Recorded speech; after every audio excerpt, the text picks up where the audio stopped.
Fala concurseiro, fala concurseira, tudo bom?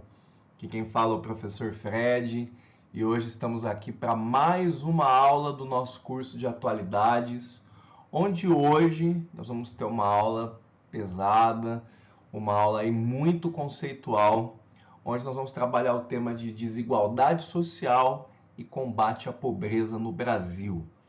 Esse tema é um tema muito atual e, infelizmente, é um tema atual há muito tempo. O Brasil é um dos países mais desiguais do mundo, um país que ainda tem um percentual de pobreza considerado elevado.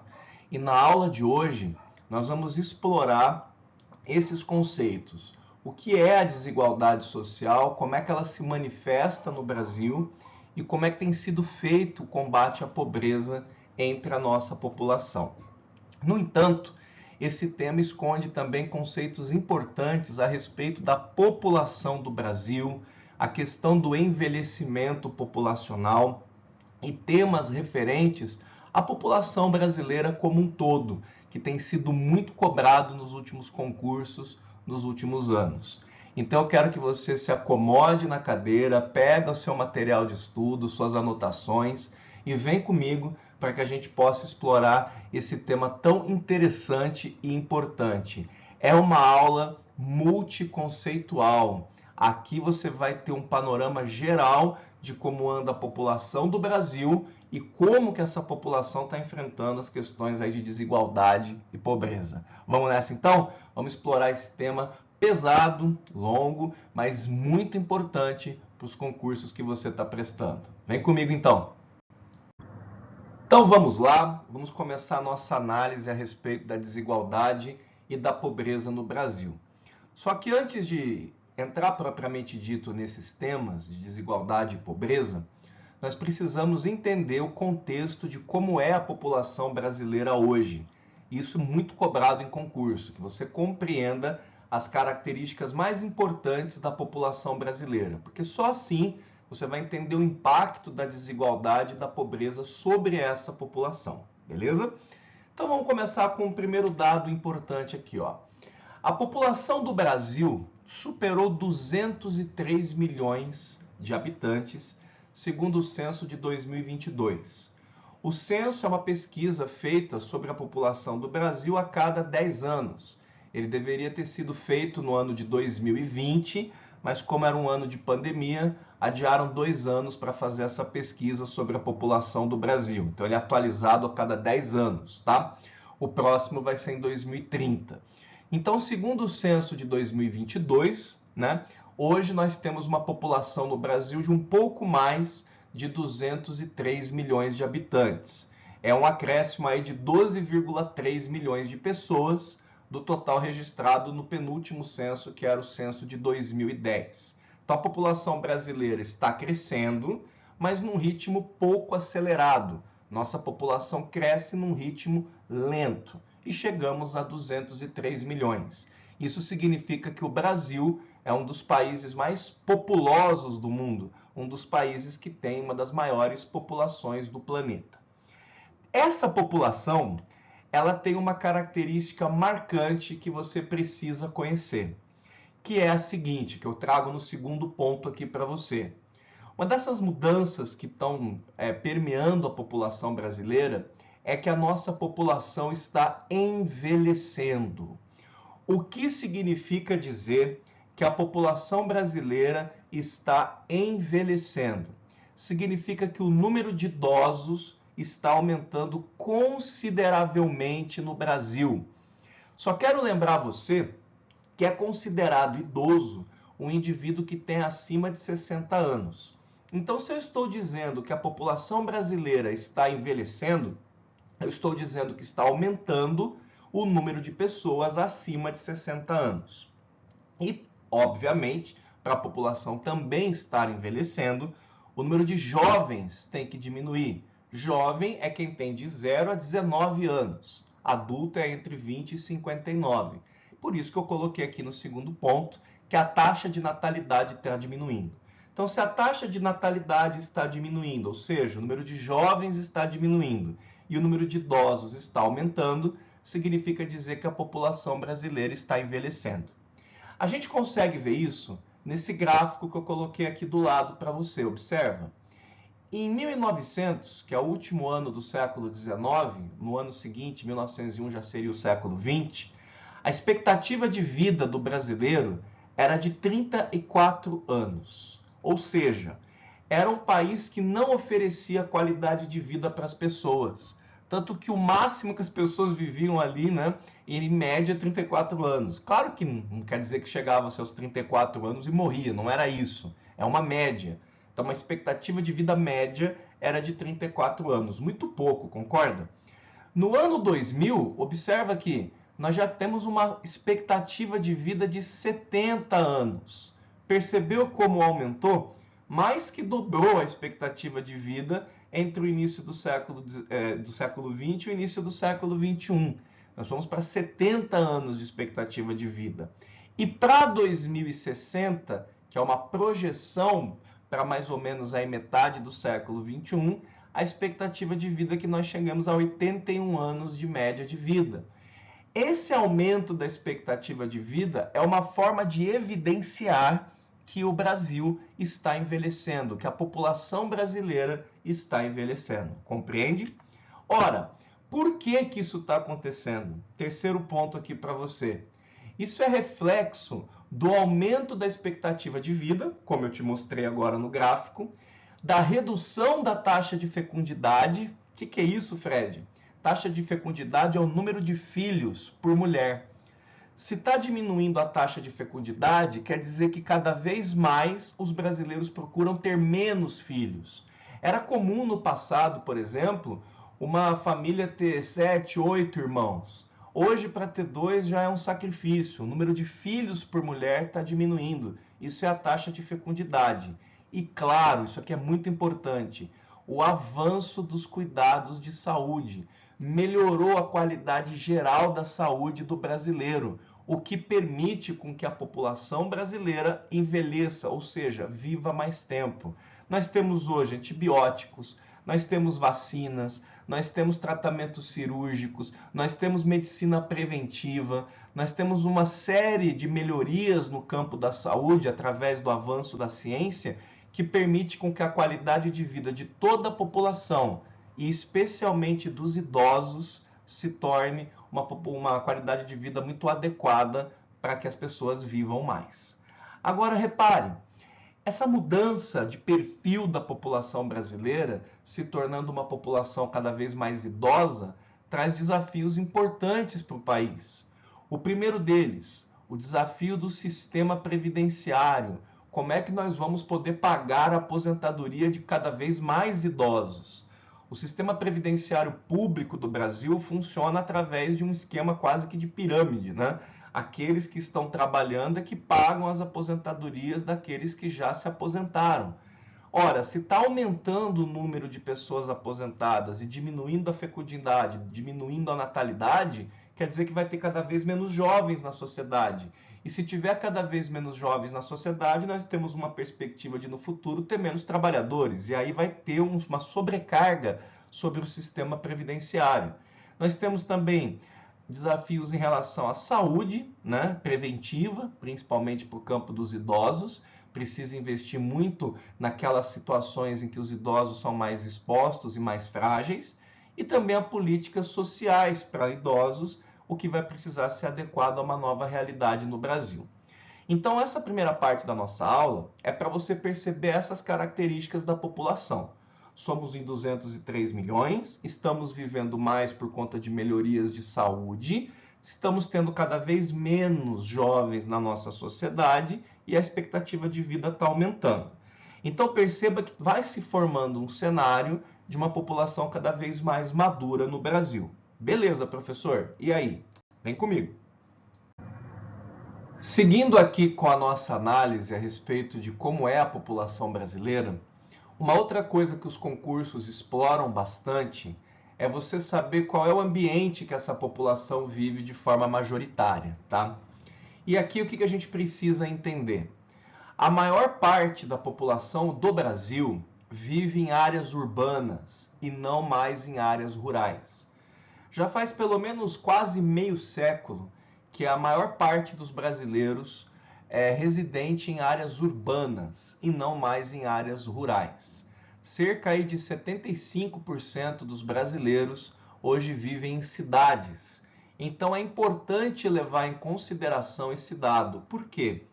Porque quando a gente vai falar de desigualdade, vai falar de pobreza, vai falar dessas mazelas que afetam a vida dos 203 milhões de brasileiros, nós temos que saber qual é o ambiente que eles estão inseridos. E é muito importante que você compreenda que nós estamos majoritariamente inseridos em ambiente urbano, beleza? Aqui eu trago para você as 10 capitais com maior população em 2022, segundo o censo de 2022. Observa que interessante, a barrinha verde mostra a população dessas capitais no ano de 2022 e azul em 2010, que é o do último censo, conforme a gente conversou.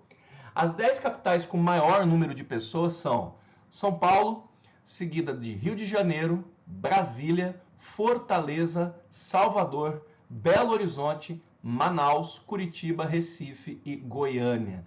Você veja ali que São Paulo chega ali à casa dos 10 milhões de habitantes facilmente, enquanto Goiânia ali um pouco menos de 2 milhões, 1,5 milhão.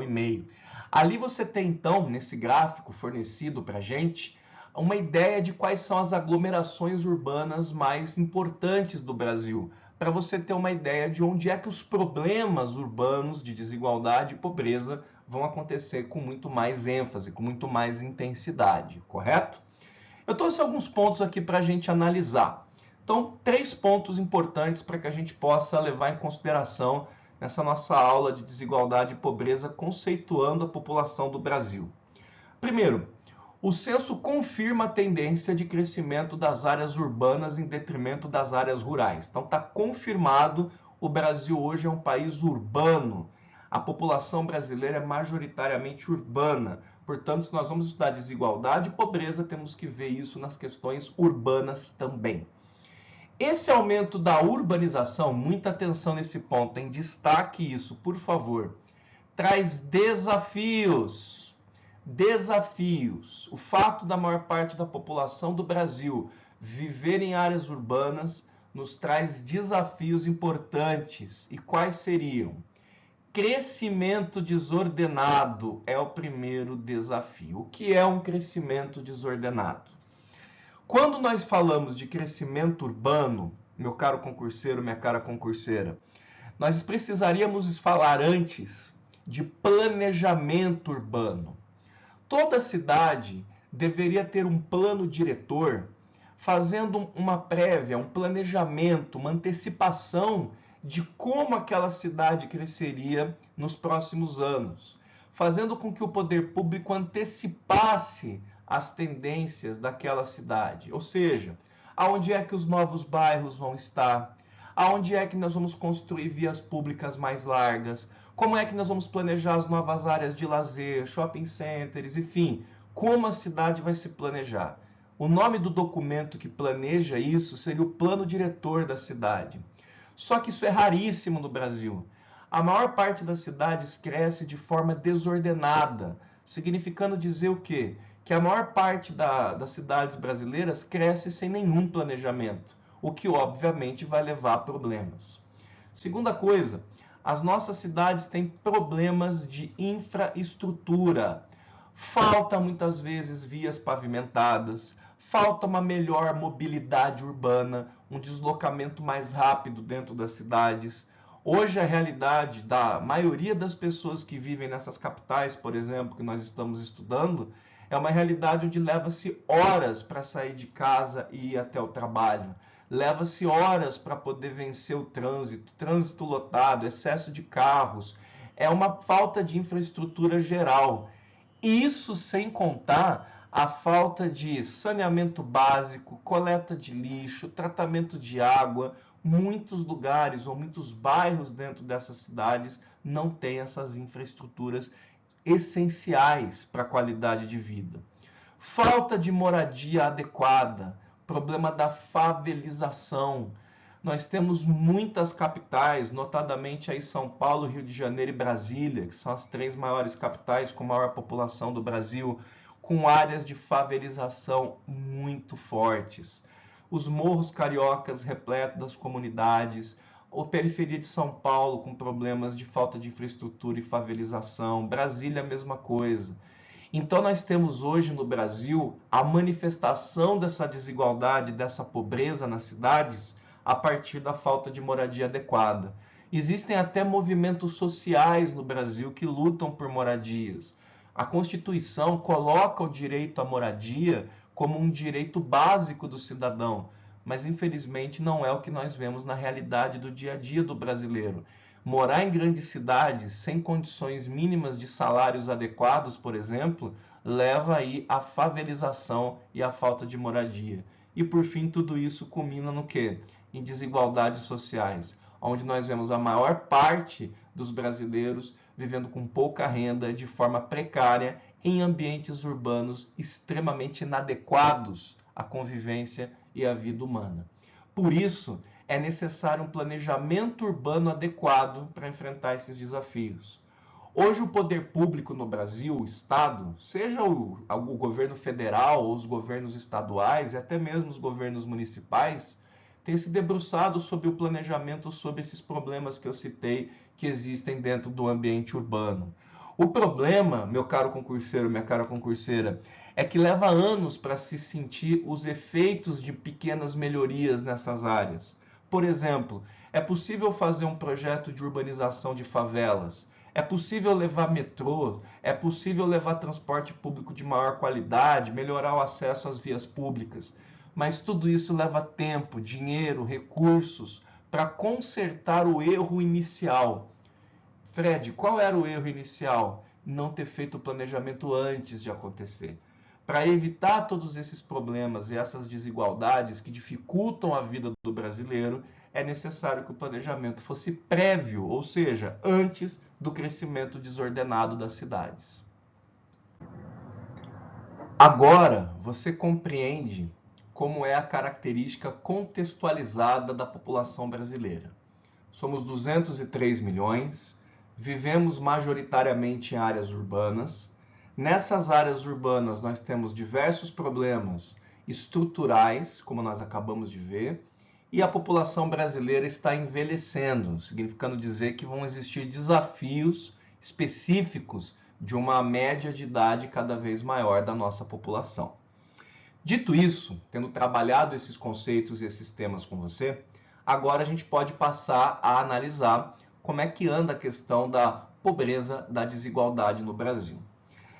A forma mais simples que eu tenho de mostrar para você como anda essa questão no Brasil é a seguinte afirmação que eu coloco aqui acima para você. Redução da pobreza versus persistência das desigualdades. O que eu quero dizer com isso? Houve sim, nos últimos anos, uma redução da pobreza no Brasil. Mas apesar disso, as desigualdades continuam existindo. E é isso que a gente vai analisar agora. Eu fiz um fluxograma aqui para poder explicar para você o que aconteceu. Apesar de avanços recentes, já vamos falar disso, o Brasil mantém profundas assimetrias sociais. O que é assimetria social? Desigualdade, uma outra forma de falar desigualdade social. Quando eu falo avanços recentes, eu me refiro aí nos últimos 20 anos, tá? Nos últimos 20 anos, o Brasil teve avanços significativos na redução da miséria e da pobreza. Muitas pessoas foram incluídas na classe média brasileira. De uma forma geral, a média salarial do brasileiro aumentou. Houve uma melhoria nos benefícios sociais no Brasil. Em 2014, por exemplo, para te dar um exemplo histórico, o Brasil chegou até mesmo a ficar fora do mapa da fome da ONU, o que evidencia que houve sim uma melhoria, não vamos dizer significativa, mas uma melhoria substancial, uma melhoria bacana das condições de vida, principalmente dos mais pobres no Brasil. Porém, essa melhoria que eu estou citando aqui na questão da pobreza não foi o suficiente para tirar o Brasil do posto de um dos países mais desiguais do mundo. Porque a desigualdade, ela é medida através da diferença entre os mais ricos e os mais pobres de uma sociedade. A pobreza é a quantidade de pessoas que vivem na pobreza ou na miséria, no caso da miserabilidade está sendo contabilizada. A desigualdade não é isso. A desigualdade não é sinônimo de pobreza. A desigualdade mede a diferença entre os mais ricos e os mais pobres de um país. E é justamente essa diferença que no Brasil é colossal, é gigantesca. Por isso, nesse primeiro ponto, eu coloco que, apesar dos avanços, houve sim a manutenção das desigualdades, das assimetrias dentro do Brasil. Para você ter uma ideia de dados recentes que podem vir a ser cobrados de você em concurso, entre 2022 e 2023, certo? 8,7 milhões de pessoas no Brasil saíram da pobreza.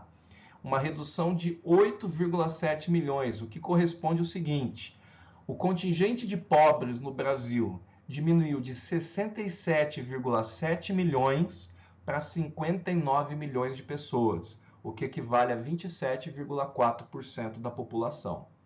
Preste atenção no que eu vou te dizer agora, muita atenção nisso. Nós temos 203 milhões de habitantes no Brasil, correto? É o que o censo de 2022 nos trouxe.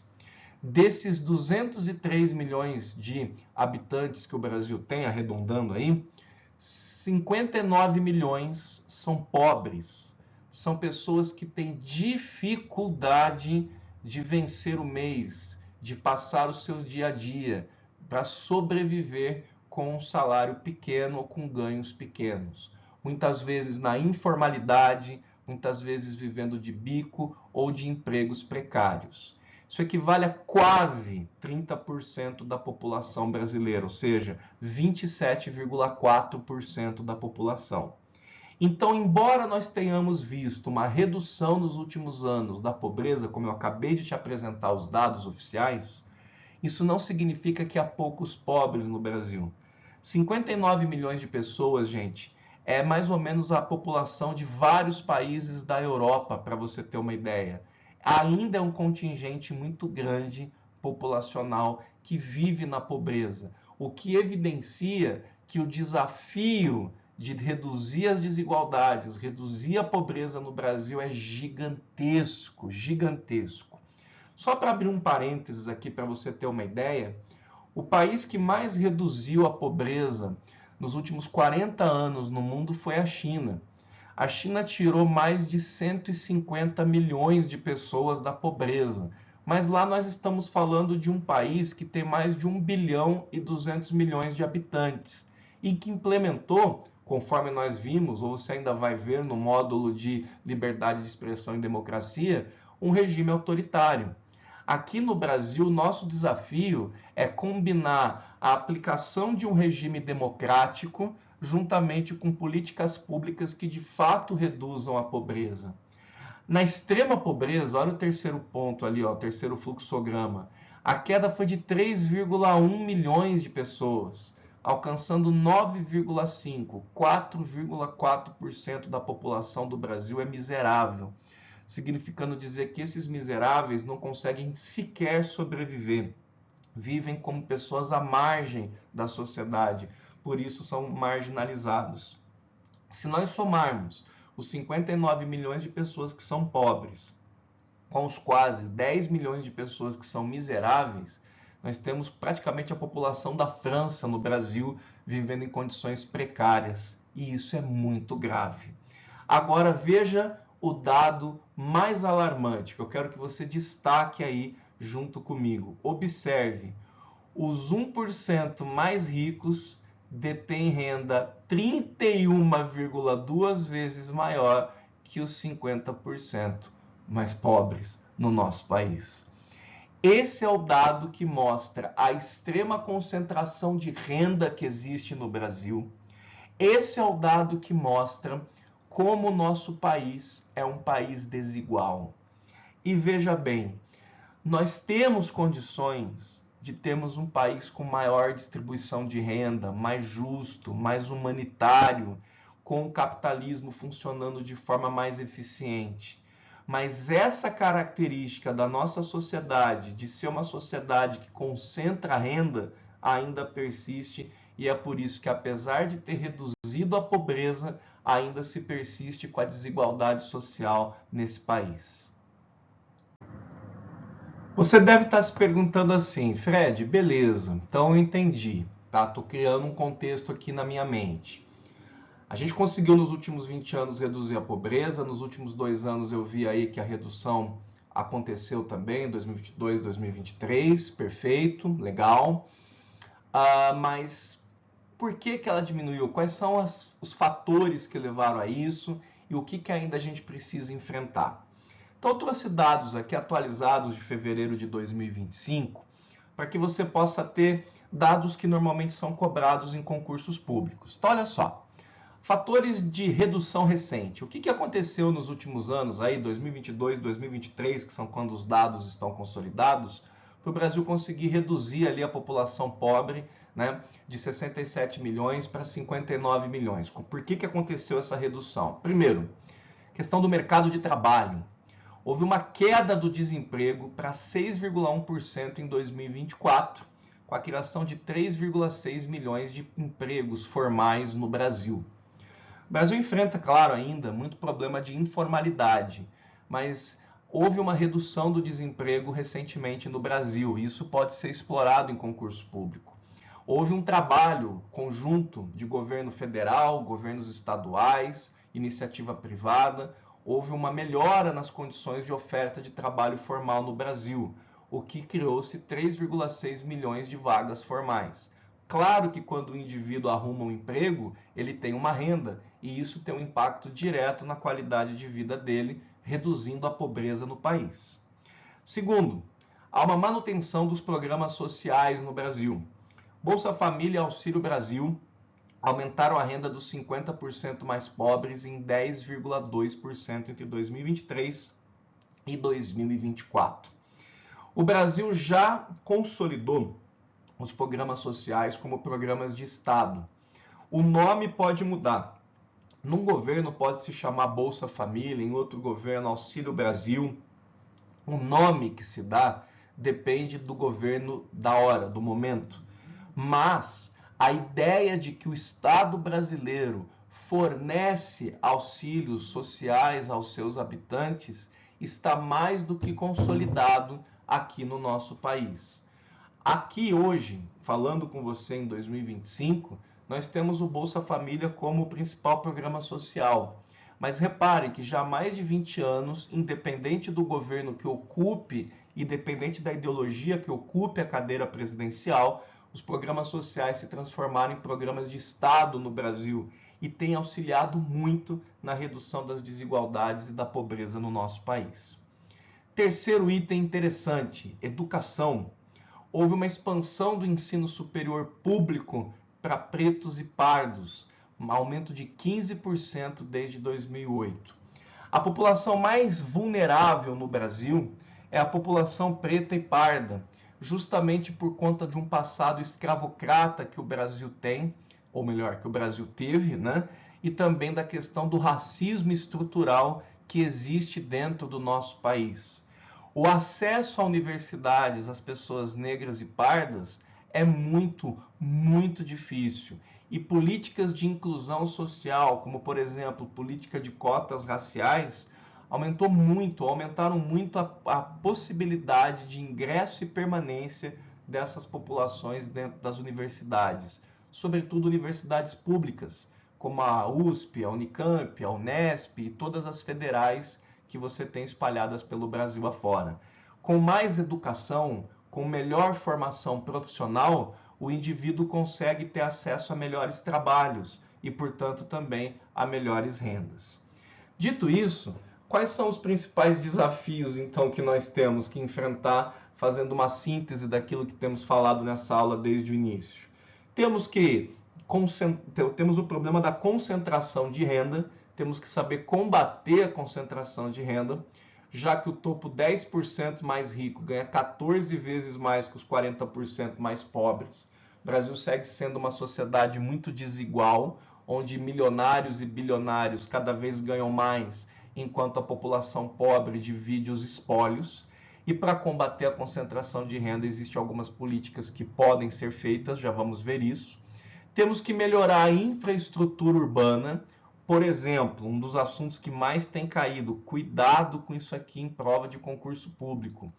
47,6% dos pobres não têm acesso a esgoto. Gente, resumindo aqui, ó, quase metade da população brasileira não tem acesso a saneamento básico no Brasil. Por isso que foi muito importante recentemente a mudança da lei e o novo marco do saneamento básico no Brasil, permitindo que empresas privadas passassem a oferecer saneamento básico Brasil afora em parcerias público-privadas com as prefeituras. O Brasil, apesar de tudo que melhorou, ainda tem metade da sua população pobre sem acesso a saneamento básico. E nós sabemos, por exemplo, por um dado já consolidado da ONU, que cada R$1 investido em saneamento básico se economiza R$3 em saúde pública, já que, sem ter acesso a saneamento básico, a proliferação de doenças é muito acelerada. Ou seja, quanto mais saneamento básico, menos doenças. Percebe? Isso é um problema grave no Brasil. E a questão da segurança alimentar, a questão da fome. Nós temos aí, ó, crianças de 0 a 14 anos ainda passando fome num percentual elevado no Brasil, porque elas ainda estão em situação de extrema pobreza. O Brasil precisa enfrentar a questão da fome entre os seus mais jovens. Por quê? Porque quando você tem problemas de insegurança alimentar e uma população tão jovem assim, você tem um comprometimento das possibilidades do futuro do país. Essas crianças, esses adolescentes, são o futuro da nação. E se eles estão passando fome, nós precisamos resolver essa questão para garantir a continuidade de uma sociedade que seja mais saudável no futuro. Uma maneira de enfrentar isso, você vai ver, é a questão da agricultura familiar. Então aqui nós temos, né, os fatores do porquê a pobreza reduziu, mas os desafios estruturais que o país ainda enfrenta para poder deixar de ser um país tão desigual. Aqui eu quero trabalhar com você um ponto, né, 3 pontos na verdade, que são recomendações para políticas públicas para enfrentar o problema da pobreza e da desigualdade no Brasil.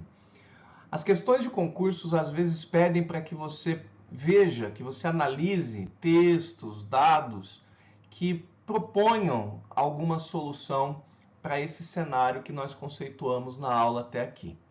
Então vamos lá, quais são as recomendações para políticas públicas? Mas antes disso, de onde vêm essas recomendações? Existe uma instituição no mundo chamada de Banco Mundial. E embora a função principal do Banco Mundial seja fornecer empréstimos a países em dificuldade para que eles possam fazer projetos de desenvolvimento nesses países, o Banco Mundial também produz estudos a respeito das mais diferentes situações de desafios que os países enfrentam para poder se desenvolver e crescer. Então, essas recomendações de políticas públicas que eu trago para você nessa aula são as que caem em concurso público e são aquelas recomendações dadas pelo Banco Mundial. Então, tem um certo ar de oficialidade. É aquele consenso que todo mundo sabe que precisa ser feito para que haja uma melhoria na questão da desigualdade e da pobreza de um país. O primeiro, eu estou falando disso já há muito tempo na aula, mas é para que você consolide o seu conhecimento. Ampliar investimentos em saneamento básico para reduzir diferenças regionais. Como assim? Você sabe que o Brasil tem 5 grandes macro-regiões. Região Norte, Nordeste, Centro-Oeste, Sudeste e Sul. Quando a gente olha para a questão do saneamento básico, mesmo a pessoa pobre que viva na região Sudeste e Sul do Brasil tem mais acesso a saneamento básico do que pessoas que vivem nas outras regiões. Então é necessário que o Brasil invista em saneamento básico de forma universal, de forma a tornar todas as regiões iguais em termos de acesso a saneamento básico. Não importando se o indivíduo mora no Norte, no Nordeste, no Centro-Oeste, no Sudeste ou no Sul. O importante é que ele tenha acesso a tratamento de água, coleta de esgoto, coleta de lixo, entre outras coisas básicas do saneamento básico. Ora, é extremamente importante nesse contexto, repito, o novo marco do saneamento básico, aprovado recentemente no Brasil, nos últimos anos. Esse novo marco do saneamento básico permite com que empresas privadas participem do processo de ampliação do saneamento, o que facilitou a contratação dessas empresas por municípios e pode estrategicamente aumentar o índice de saneamento básico no Brasil. Um outro ponto é fortalecer as cotas raciais no mercado de trabalho e educação superior. Como o Brasil é um país que é assolado por um passado escravocrata, é um país que infelizmente ainda persiste a questão do racismo estrutural, aonde nós temos a maior parte da população preta e parda vivendo em situação de miséria e às vezes de pobreza, e com maior dificuldade de ascensão salarial e ascensão social, a política de cotas raciais já é sucesso no Brasil há várias décadas. É continuar fortalecendo essas políticas para que mais jovens de periferia, mais jovens negros, mais jovens pobres possam acessar a universidade pública, o mercado de trabalho, por exemplo, através de concursos públicos. Você que é concurseiro, você que é concurseira, sabe que existe essa questão de cotas nos concursos públicos, e tudo isso concorre para que haja uma melhoria de vida nessas populações que historicamente são mais vulneráveis. Também é necessário vincular benefícios sociais, como Bolsa Família, entre outros auxílios, a indicadores de inflação para preservar ganhos reais. Como assim? Não adianta nada você ter o benefício social se você não puder, certo? Ter esse benefício reajustado periodicamente de acordo com a inflação. Senão o poder de compra do indivíduo vai ficando cada vez menor e isso vai impossibilitando uma ascensão social. Então o Banco Mundial recomenda esse tripé de ações políticas públicas para que o Brasil possa melhorar a sua posição na questão da desigualdade e redução da pobreza e ir em direção a uma sociedade cada vez mais equilibrada e mais justa. Chegou a hora da gente dar uma olhada em como é que essas questões caem em concursos. Eu trouxe uma aqui da VUNESP 2015 para você entender o que está acontecendo, como é que ela cai aqui. Caiu aqui, né, num concurso público interno da USP. Vamos dar uma olhada como é que essa questão trabalha um dos temas que nós vimos na aula de hoje. Em relação ao processo de envelhecimento populacional, assinale a alternativa correta. Então vamos lá. Primeira alternativa. Lembre-se sempre, quando você está buscando a alternativa correta, procure encontrar erros nas questões. Procure encontrar aquilo que não está bem enquadrado, aquilo que não condiz com o conceito, com a aula que você viu. Então vamos lá. Primeiro, o processo de envelhecimento populacional vem necessariamente acompanhado da melhora na qualidade de vida dos idosos. Não. Você vai envelhecer, mas não necessariamente melhorando a qualidade de vida. Perfeito? Você pode ter um envelhecimento populacional no país, mas esse país continuar pobre, desigual, cheio de problemas, e a pessoa que está envelhecendo não ter uma melhora na qualidade de vida. Ser um idoso, por exemplo, que não consiga se aposentar, tenha que continuar trabalhando, fazendo bicos. Então não é necessariamente acompanhado de melhora na qualidade de vida dos idosos, correto? Letra B. A funcionalidade é um dos aspectos mais importantes para a qualidade de vida do idoso. O que é funcionalidade? É você estar funcional. É você ser independente, você poder andar sozinho, você poder estar com raciocínio claro, poder ter consciência do que você está fazendo, poder ter mobilidade. E isso é verdade. Claro, a funcionalidade é um dos aspectos mais importantes da qualidade de vida de um idoso. Até agora, nada a acrescentar. Vamos ver as outras alternativas. Idoso ativo é aquele que não tem doenças crônicas e que pratica atividade física.